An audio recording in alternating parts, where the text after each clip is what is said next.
चिऊची बकरी कनीची दुवरिया हो नीची दुवरिया हो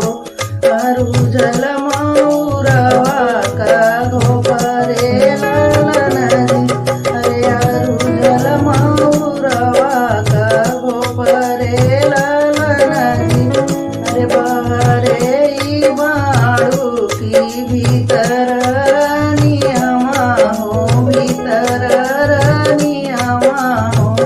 लोक तू माऊरवा का घोपरे ललनजी अरे लोक तू माऊरवा का घोपरे ललनजी अरे तनी वचन सुनी बेटियो का मन देई बेटियो का मन देई भीतरा से बोलली न एक बात रे ललनजी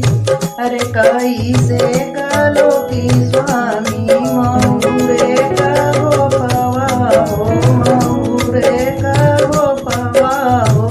अरे कैसे कालो की स्वामी मऊरे का गोपवा हो मऊरे का गोपवा हो बीच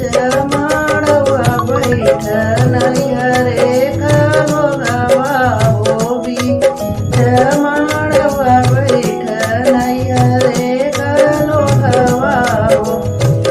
एतनी वचन सुने